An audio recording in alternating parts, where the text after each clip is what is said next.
ಎಲ್ಲರಿಗೂ ನಮಸ್ತೆ. ಭಾಷಾ ಜ್ಞಾನ ಯೂಟ್ಯೂಬ್ ಚಾನಲ್ಗೆ ಸ್ವಾಗತ. ಇವತ್ತಿನ ತರಗತಿಯಲ್ಲಿ ನಾನು ಒಂದು ಆಮೆ ಮತ್ತು ಮೊಲದ ಕಥೆಯನ್ನು ಹೇಳ್ತೇನೆ. ಮೊಲವು ತನ್ನ ವೇಗದ ಬಗ್ಗೆ ಹೆಮ್ಮೆ ಪಡ್ತಾ ಆಮೆಯನ್ನು ಓಟಕ್ಕೆ ಸವಾಲು ಹಾಕಿತು.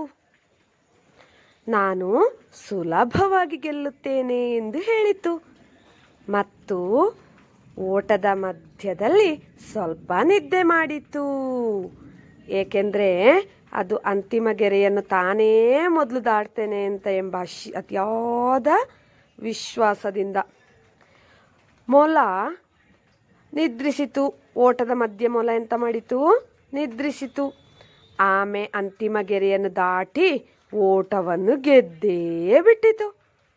ಮೊಲಕ್ಕೆ ಎಚ್ಚರವಾಯಿತು ಮತ್ತು ಅದು ಆಘಾತಕ್ಕೊಳಗಾಯಿತು.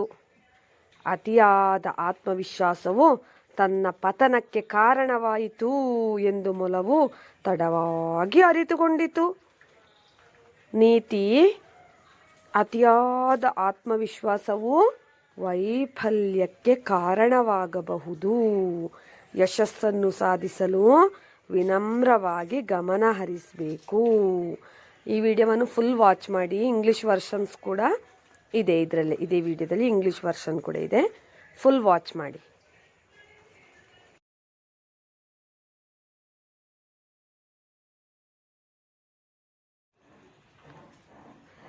The rabbit and tortoise. The rabbit boasted about his speed, challenged the tortoise to a race.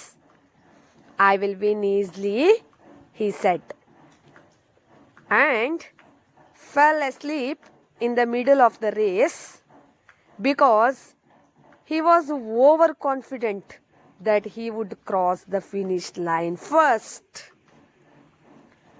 As the rabbit slept, the tortoise crossed the finish line and won the race. The rabbit woke up shocked and embarrassed. He realized too late that overconfidence led to his downfall.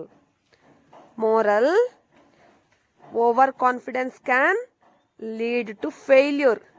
Be humble and focused to achieve success. Thank you for watching.